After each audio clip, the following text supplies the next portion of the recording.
بسم الله الرحمن الرحيم. مشاهدينا الكرام، السلام عليكم ورحمة الله وبركاته. أهلا بحضراتكم في لقاء متجدد من برنامج قوارير.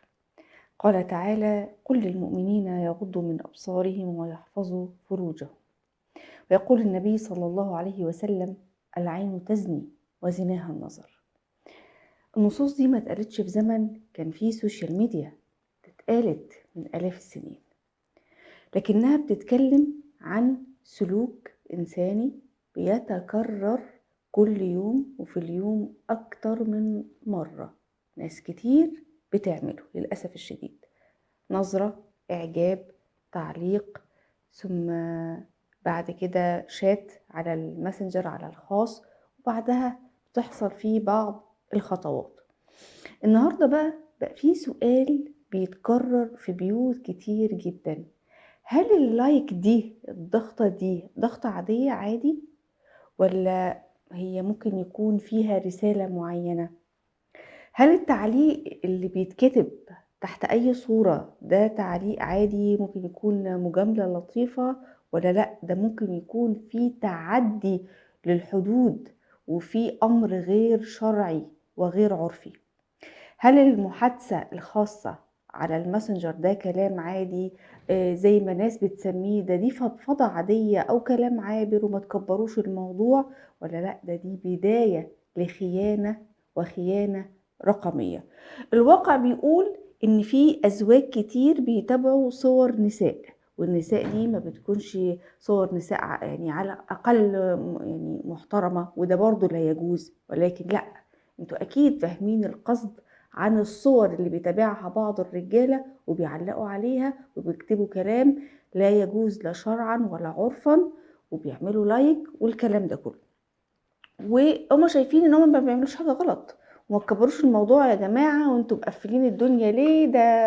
ده كلمة اتقالت من ورا شاشة، وده تعليق اتقال بس، بقى مش عايزين نكد. وفي المقابل زوجات بتشوف وبتتوجع وبتزعل وقلبها بيتكسر. اللي بنناقشه النهارده مش مجرد حاجة عابرة أو حاجة تافهة زي ما بعض الرجالة بيقولوا، لكن لأ، ده واقع، وواقع في بيوت كتير، وبيوجع وبيكسر قلوب ستات كتير جدا.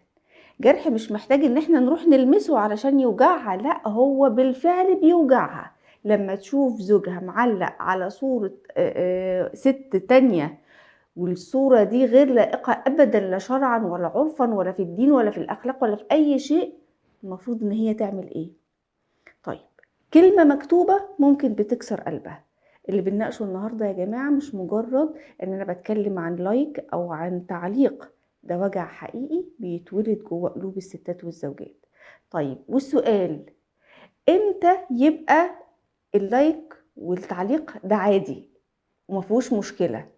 وإمتى يبقى فعلا لأ ما ينفعش لا شرعا ولا عرفا؟ وإمتى يكون فعلا بيكسر قلب الزوجة؟ حلقتنا اليوم بإذن الله تعالى من برنامج قوارير عن فهم الخيانة الرقمية وحدودها، مع ضيفتنا المشرفانة الأستاذة أشجان يحيى، خبيرة العلاقات الأسرية والزوجية. السلام عليكم وأهلا ومرحبا يا أستاذة أشجان.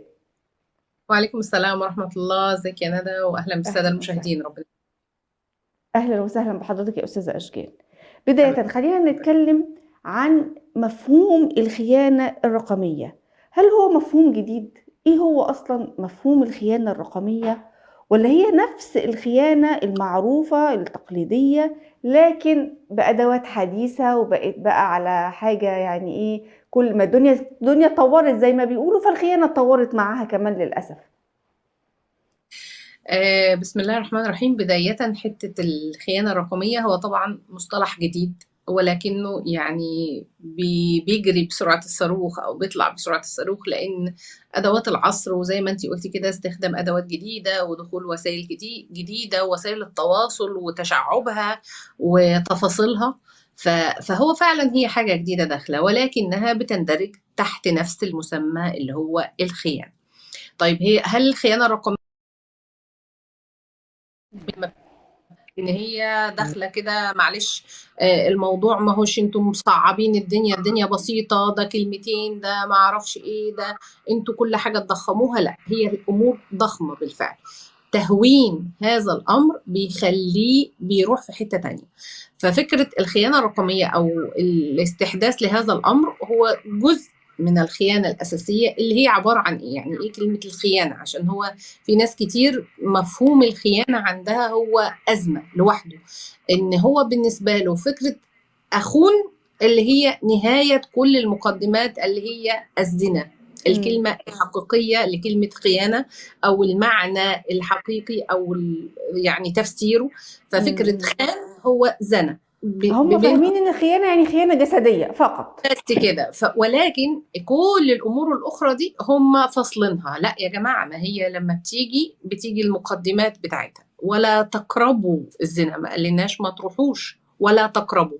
فكلمة قرب دي هي كل المقدمات اللي احنا بنتكلم عليها طول عمرنا، والإسلام بيشرحها بالتفصيل، والنظرة والسلام ولا متخذة أخدان والخلوة بين الرجل والمرأة، كل الحاجات دي بتبقى نهايتها هذا الأمر. طب انتوا بتصعبوا الدنيا؟ لا، ما بنصعبهاش، احنا بنحاول نفكفكها، نحاول نبسطها، نوصلها هي عبارة عن ايه. فالناس بتبقى حاصرة كلمة خيانة، حتى لما تيجي واحدة تقول زوجي خني لازم تبقى مفرقة هو خانها اللي هي ضحك عليا او خب عليا واتجوز عليا، ولا لا ده بيعمل علاقات، وعلاقات لا قدر الله كامله، او لا ده بيتواصل بس مع الناس ويجي يقول لي هي ظلماني، هي مفكراني بخونها، اخرها كلمتين ولايك. لا يا جماعه، هي كل دي ولا تقربوا، احنا بنبقى بين القوسين بتاع تقربوا. فالخيانه الرقميه بتبقى عباره عن تواصل غير مستحب، مش عايزين نقول محرم، يعني هو ما ينفعش، هو تواصل له بعض الأغراض الأخرى. يعني إيه؟ يعني أنا معجب ومرتاح لهذا الشخص، أو مرتاح لزميلي، أو مرتاح لمعرفش إيه، فبيحصل نوع من أنواع التواصل بشكل من أشكاله، سواء صوت، سواء كلام، سواء زي ما أنت بتقولي إعجاب، وهو بيبقى تعبير بيحمل بعض المشاعر اللي ما بنبقاش عارفين مداها إيه. فبالتالي هو شكل من أشكال الخيانة. أيوة، احنا مش مكبرين، احنا بنقول الامر بيصل لايه. ده الناس الامر اللي الواقع. بتبقى المرتبه اللي هي البسيطه اللي تقول لك كده انا بس دي صداقه ودي ودي، دي امور هنشرحها. انما فكره انا لما اتكلم ايه هي الخيانه الرقميه، هو نوع من انواع يعني التواصل المحرم الغير مرغوب فيه، الذي لا يجوز، اللي بيبقى بين الجنسين وتحت مسمى واسع، مش تحت مسمى عمل، مش تحت مسمى تحت مسمى واسع، اللي هو الارتياح، اللي هو المجاملات، اللي هو التعارف، بتفهمني بتفهمني. او حتى في ناس تقول لك ايه، انا ما هو لازم تبقى دي هي دايره واسعه، انا بوسع دايرتي، انا علاقاتي كتير رجال ونساء، انا اصلا شخصيه مجالي بيحتم عليا، يعني حد كان في مجال السياحه فالمجال يحتم عليا اكلم كل النساء واي وقت واي رسائل واي كذا واي كذا، لا، كل حاجه ليها حدود. فالخيانه الرقميه هي بتبقى تجميل لنوع يدخل ضمن الأمور الخاطئة المحرمة إذا لم يتم السيطرة عليه. فبالتالي هي شكل من أشكال الخيانة للأسف، إذا لم، يعني مش كل واحد هنقعد نخش في نواياه، ولكن إذا تمت بشكل معين وبإطار معين فهي كده تندرج تحت هذا الأمر. طيب خلينا بقى ندخل على النقطة المهمة جدا اللي حضرتك قلتيها في خضام كلامك. طيب دلوقتي كل راجل بيعمل لايك لصورة ست على السوشيال ميديا او فيديو ليها، والفيديو ده غير لائق، الصورة دي غير لائقة، وأؤكد مرة أخرى طبعا على المشاهدين أكيد القصد مفهوم من هذه الفيديوهات وهذه الصور، حتى كمان في ناس تتكلم في صور عادية ما فيهاش أي مشكلة. مجرد ما أنا عملت لايك يا أستاذة أشجان، أنت كده عايزة تقوليلي إن أنا اللايك العابرة دي خيانة؟ ايا كان اللايك اللي انا، ايا كان الصوره او الفيديو اللي انا عامل عليها لايك لست تانية، دي معناها ان انا كده خاين لمراتي؟ لا طبعا، هي برضو خلينا نبقى حاطين الاطار العام اللي هو ايه. اول حاجه العلاقه اللي مخليه ست تقبل رجال على السوشيال وراجل بيقبل نساء على السوشيال. اول حاجه، هل انا بقدم محتوى، هل انا شخصيه عامه، هل انا بعمل نوع من انواع التوعيه، هل انا ده دور اللي هو الشخص او الست او الراجل اللي بينزل صور او بينزل محتوى. وبرجع واقول انا بتكلم في الاطار، انا لست جهة شرعية، أنا بتكلم في الإطار اللي إحنا بنحجم فيه مداخل الشيطان. مم. فبالتالي انا دلوقتي لو انا منزل حاجه ومنزل معاها معلومه طبيه، منزل معلومه زوجيه اسريه ايا كان، مم. فطبيعي ان بيبقى من الجنسين المشاهدين او المتابعين. فانا تمام. لما بعمل لايك على هذا الكلام انا من جواتي بقى، ما هو احنا طرفين، طرف يعني له رساله وطرف متلقي. انا لو مم. راجل مبدئي ايه، انا الشخصيه دي بحترمها، بتابع اللي بتقوله، بتابع مم. النصايح، بتابع مم. تغذيه، بتابع ايا كان اللي بيتابع. فبالتالي انا معجب بهذا الكلام وخلاص. فانا بحط يعني احنا ننقل الكلام ده لو احنا بنحوله للواقع. مم. فلو نفع يتم في الواقع فهو تمام، لو ما نفعش يبقى احنا كده رحنا في حاجة غلط. يعني لو انا طلعت وكنت عامله ندوه، والندوه فيها شباب ورجال ونساء وكل حاجه، وندوه مفتوحه، واحد الرجال قال تمام حضرتك كلامك اتفق معاكي، ولكن عندي بعض النقاط، ده ينفع ولا ما ينفعش؟ ينفع، مفيش مم. فيها مشكله، هو مم. بيعلق على هذا الامر. اه. لو واحده تانية منزله صوره بلبس حلو بتقول ايه رايكم في لبس النهارده، انا عامله ايه، ما اعرفش ايه، لا ده المكياج ايوه، ده كذا. بالظبط فهل بالظبط. لو هي واقفة في الشارع أو في مكان عام أو في شغلها ووقفت كده وقالت أنا لبسي ده حلو يا ولاد، إيه رأيكم، لابسة طرحة اه، جديدة، لابسة انت هتروح ترنج تقول جديد، لها بقى انتي حلوه، انتي اموره، انتي شيك. ترفع ايدك من على المكتب تقول لها والله جميل جدا اللي حضرتك لابساه، خلي بالك يعني بس هو بس اللون ما اعرفش ايه، ينفع؟ ما ينفعش. فهي الفكره هنا، لان احنا في عالم دلوقتي، هي طبعا الاصح الناس تقول لك ما فيش رجال تضاف على نساء، وما فيش راجل يتكلم مع ست. احنا لو هنتكلم كده تمام، ولكن انا بتكلم في مجتمع مفتوح، وفكره ان احنا بننقل العلم وبننقل المعلومه والمعرفه بالظبط. والطب اه. ولكن انا بتكلم لو ده اي حد يسأل نفسه السؤال ده، ينفع الامر اللي انا بعمله ده يتنقل للواقع؟ انا ينفع لما انصح حد اقول النقاط دي؟ هل ينفع اجرح بيتي بالشكل ده؟ لا، لو انا قاعده ومعايا جمع من الناس وقعدت وقلت والله زوجي بيعمل كذا، والله اولادي بيعملوا كذا، هل مم. ده يعني مستحب ولا مكروه؟ هل انا اقول والله ده روتين ايه، ده من ايه في ايه؟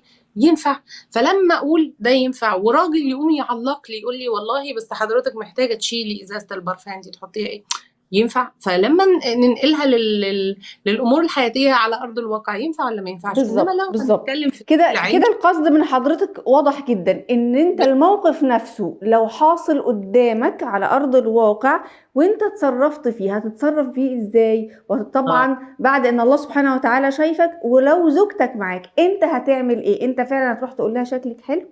انت فعلا هتروح تقول لها عملتي ايه والطبخه دي وزودتي ايه واكلتي ايه وعملتي ايه؟ ولا فعلا لو الكلام منطقي زي ما حضرتك بتقولي، ناس في ندوه، وانا عارفه ان في ناس كتير هتدخل تعلق وتقول طب ما انت يا ندى والاستاذه اه اشجان، ما انتوا بتطلعوا، بالظبط. ما انتوا في صور ليكوا، ما انتوا في فيديوهات بالظبط، انا ليكوا. عشان كده بقول لك هي لما حد، ولكن لما انا انزل صوره وبعمل معاها كلمه او الصوره مثلا حد قال ما شاء الله زي القمر، فيعني انت كده ايه حضرتك ينفع تقول لحد كده؟ وانا طالعه، انا طالعه بحجابي اللي بطلع بيه في الشارع وبتعامل عادي تمام. فكره اصلا في خلاف، وانا اتفق مع هذا الامر، فكره لا ما حدش ينزل صور والكلام ده كل دي فيها خلافات، ولكن امم. احنا بنتكلم على النقاط، احنا بنبعد اتقوا الشبهات، يعني ببعد اي حاجه اعرف ما اعملهاش وتكون درء الشبهه وتكون فيها امم.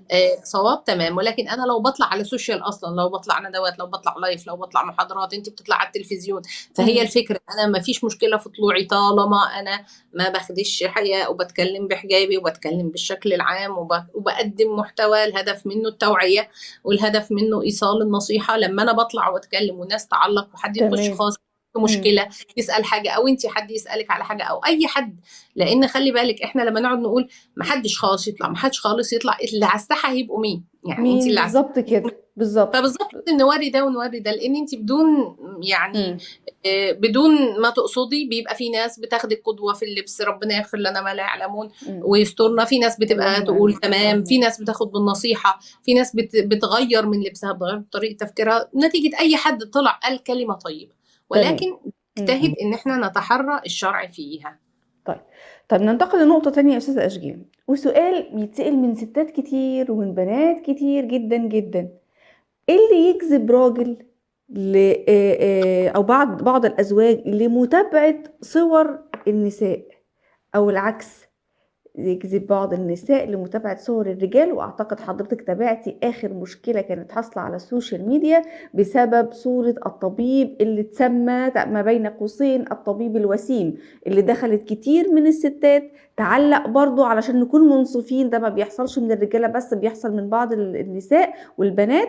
قد ايه الدكتور وسيم ده انت وانت وانت، ده انا جوزي كذا، ده انا خطيبي كذا، ونتج عنها والعهدة على الراوي ان حصل بعض الطلاقات وحصل بعض فسخ الخطوبة بسبب تعليقات النساء والبنات على صورة الطبيب الوسيم. والسؤال هنا، ايه اللي يجذب الطرفين ان هم يعملوا كده ويقولوا كده على السوشيال ميديا بالرغم من وجود شريك في حياتهم؟ أول حاجة بتحركنا في كل مناحي حياتنا المفروض هو الوازع الديني، فهمي للحلال والحرام، فهمي ايه اللي ينفع يتقال وايه اللي ما ينفعش يتقال. لو انا فاهمه النظره اللي انا بنظرها لهذا الرجل المفروض تبقى ازاي، والرجل ينظر للمراه ازاي، وفكره ان النظر وان استباحه النظر واطاله النظر تندرج لو طالت وبشكل معين تحت شكل من مقدمات الزنا، العين تزني واذنها وزناها النظر. فلو انا خدت المنطلق ده وكان منطلق حياتي وجاهدت نفسي فيه عشان الناس ما تقولش احنا هنقعد نستشيخ، ده حلال وحرام. اول نقطه فكره الوازع الديني، انا ببقى فاهمه كويس جدا ان ما ينفعش لما حد يطلع يتكلم، وانا بزعل لما الاقي حد حتى بتشوفيها في الاعلام بقت مستباحه جدا وسهله جدا، والكلمه بتوصل بسلاسه، بتدخل العقل وكانها امر طبيعي وعادي. فكره ان تبقى ستتين قاعدين وتعلق على راجل ماشي، او تعلق على ايوه شيء، او تتكلم في سيره حد، او تقول لك لا ده عامل زي فلان الممثل الفلاني ولا المطرب الفلاني ولا ايوه ده ايوه هو مفكر نفسه فلان. لا يا جماعه، ما هي انا كده بدخل ان مفاهيمي القاعده الاساسيه اللي انا بحط عليها فيها خلل. فلما اجي اقول ان انا بعلق على صوره راجل، فهو ده اول حاجه عندي فكره الوازع الديني. الدين والدين على طول بيودينا الاخلاق، حتى لما نيجي نقول كان خلقه القران سيدنا محمد عليه الصلاه والسلام. ففكره الدين والخلق الاثنين دول ملتصقين في بعض. ففكره اخلاقي لا تسمح عشان ديني، فكره ان انا كخلق ما ينفعش ان انا ابص وان انا اتكلم في الناحيه دي، او ان انا اميع الامور الفقهيه وادخل قلبي فيها نوع من انواع الميل القلبي، ان انا بحلق في الشخص ده سواء الرجل او المراه. فتاني حاجه موضوع الاخلاق. ثالث حاجه فكره يعني فكره التربيه شويه، فكره ان انا استهانه الامر، ان انا ماشي متربيه كويس جدا وفاهمه وعارفه كل اللي انت بتقوليه، بس انا بستهين بالامر ده، لايك ده كلمه انتوا هتحطوا على لساننا ما اعرفش ايه، ده كلمه هو انا ايه ده الجمال، رب الله جميل يحب الجمال، هو إيه كمان نتكتم ما نتكلمش ما نمدحش ما نقول. رحنا الفعل انتوا كمان كل حاجه ده عادي، ده مدح لطيف. فهي النقطه الثالثه دي مهمه برضو، فكره ان انا تسفيه الامر، وفكره ان انا اخلاقي او نظرتي للامر فيها سفه يعني. رابع حاجه فهم النفس، ودي مهمه جدا. يعني ايه؟ يعني في رجاله، كل راجل رحم الله امرأ عارف قدر نفسه. فكره ان انا راجل عارف ان فتنته هي الفتنتين يا جماعه، مال ونساء في الدنيا. بالظبط. في رجاله بالنسبه لها صباح الخير شويه لنساء، او راجل بيشتغل يقول انا لا انا ما بقدرش ان انا اقعد في مجتمع فيه نساء كتير، او حد يقول لا انا ما اقدرش. يعني والله كان شيخ وقال انا ما اقدرش ادي ندوه للنساء فقط. فكره ان انا على طول غاضت بصري، ولو رفعت وشفت نساء انا ما اعرفش ادي نساء. ففكره ان هو هو ما بيقولش ان هو بيفتن، لكن هو مش حابب الامر ده، مش حابب يدخل نفسه في الفتنه دي. ففكره ان انت كبنت عارفه ان انا لا انا بتاثر، فعلى طول اهذب نفسي في النقطه دي. الراجل عارف ان انا لا انا النقطه دي بالنسبه لي ما ينفعش ان انا افضل باصص كده وانا متزوج، وحرمه زوجتي واحترام الطرف الاخر. يعني هي دي المفروض برضو نقطه يمكن انا جايباها في الاخر خالص، لان اللي قبلها لو اتحققوا اوريدي هبقى بحترم اللي معايا. بالظبط. ان انا قلت اول حاجه ان انا بحترم الشريك، وان انا احترم اصلا انا لو بتعامل من احترامه، طب ما انا ممكن جوه مجموعه مغلقه اعلق، ممكن في كلمه مع اصحابي وجوزي مش سامع لكن اعلق. انا لو مستشعر من البدايه ان الله ناظري، الله معي، الله مطلع علي، فانا بعد كده هتكون دي قاعدتي في التعامل. بالظبط. ففكره ان انا ابقى فاهمه كويس جدا ان انا بحترم نفسي ثم احترم هذا الشخص. فكل النقاط اللي احنا بنقولها الاربع ولا الخمس نقاط الاولانيه هتؤدي تلقائي ان انا بحترم نفسي وبحترم الشريك اللي انا قابلته زوجا وقابلتها زوجا. قبلت طيب الشريك أستاذة معايا. أشجان، سريعا قبل الختام، ليه بعض الناس ممكن تتقبل من الراجل إنه يعلق على صورة ست أيا كان التعليق، أيا كان، سواء تعليق كويس لائق زي ما حضرتك قلتي، أو ممكن يكون تعليق غير لائق أبدا أبدا وجارح للست، يتقبلوه، يعلق مفيش مشكلة. لكن لو الست علقت على صورة راجل، المجتمع مش يتقبل منها ده ابدا، وقد ايه انت ما عندكيش ادب ولا اخلاق ولا حياء ولا اي حاجه، مع ان الله سبحانه وتعالى في القران الكريم دايما يذكر المؤمنين والمؤمنات، المسلمين والمسلمات، اه يعني كل حاجه ربنا ساوى فيها في الجزاء وفي الحسنات، الاتنين زي بعض. ليه المجتمع عامل كده؟ يقبل منه الغلط وما يقبلش منها، وده طبعا مش معناه ان احنا بنقول لها غلطي. هي ده طبعا مفهوم خاطئ. يعني هي المفروض فكرة، يعني حد يجي يقول لك ايه، يعني هي الرجل حلال والعياذ بالله يزني، والست يتقطع على مشانقها لو هي، لا، الزانية والزاني امم. فاجلدوا. الزنا ربنا وضح لنا حد الزنا عند الراجل، ده سورة النور مشرحة لنا، والآية في الأول كده الزانية والزاني، وبدأ بالست ما بدأش بالراجل. ففكرة ان هم ما قالش والله الزنا الزاني بيتعمل فيه كذا اما الزانية بتعمل فيها كذا، فاجلدوا. ساوى وحدد والحكم الشرعي واضح. انما احنا بنتكلم في مجتمع وفي عادات شوية ان الست المفروض اكثر يعني حياء، وان الراجل مسموح له ببعض الامور، ولا والراجل ممكن لو علق على واحده اصلا يتجوزها، انما انت ما ينفعش، انت متزوجه. ولكن هي لو احنا عندنا الوازع الديني واحد، تمام. فانا بالنسبه لي انا نظرتي للراجل زي نظرتي للست، غلط اللي انت بتعمله وغلط اللي انت بتعمليه. ممكن يبقى امم. الغلط مضاعف عند الست، لان انت المفروض من سماتك ومن صفاتك فكره الحياء وغض البصر، وان انا امم. بحترم نفسي وان انا بحترم ديني والعفه وكل هذه الامور. لكن احنا الفكره كمجتمع او باصص ان الراجل، لان ابسط كلمه مثلا كان راجل قال لي انا نيتي اتجوزها، انا نيتي بعلق وبكتب انا ناوي حاططها في دماغي ان انا ناوي اتزوجها. هي بقى نيتها ايه؟ نيتها تخرب بيتها، نيتها تتطلق، نيتها ينفع. فهي احنا بنتكلم، ولكن انا لو بتكلم من منظور ديني فهم الاثنين غلط. غلط ان امم. انا بتكلم او بلقي، يعني بسيب نظري، بسيبه كده امم. واسمح لنفسي بالمد فيه، راجل او ست. الست تمام. الغلط ممكن يكون مضاعف، لان انت الامر بالنسبه لك المسؤوليه عليكي اكتر. مش فكره بس نظره المجتمع، ولكن انا المفروض ايه، الامر ايه، نظرتي ايه، احترامي لنفسي ولديني ايه. تمام. تمام. أشكرك جدا في النهاية الأستاذة أشجان يحيى، خبيرة العلاقات الأسرية والزوجية، على وجودك معانا، شرفتينا. والحقيقة يعني نسأل الله سبحانه وتعالى أنه يمن علينا جميعا وعلى بيوت المسلمين دائما بالحب والسكينة والمودة، اللي نبع فعلا من أن احنا بنحترم بعضنا البعض، وأن ما يفتكرش حد أنه لما يعمل حاجة بسيطة زي كده ويقول أن دي بسيطة وده عادي، أنه أمر عادي. لا، هو أولا شرعا غير عادي، ولكن هو بيوجع زوجتك، عشان كده ما توجعهاش وتقول ان ده عادي. ربنا اللي خلق القلوب وعارف ايه اللي بيوجعها وايه اللي بيكسرها وايه اللي بيخليها متألمة، عشان كده سبحانه وتعالى ما حرمش النظر عبثا، حاشا لله، ولا شدد على القلوب من فراغ، لانه فعلا الله سبحانه وتعالى يعلم جيدا ان اللي بيحصل ده دي كلها مقدمات لأمور أصعب وأشد عقابها في الدنيا والآخرة. نسأل الله سبحانه وتعالى الهداية والصلاح للجميع. انتهت حلقة قوارير اليوم، وإلى أن نلقاكم نترككم في رعاية الله وأمنه، والسلام عليكم ورحمة الله وبركاته.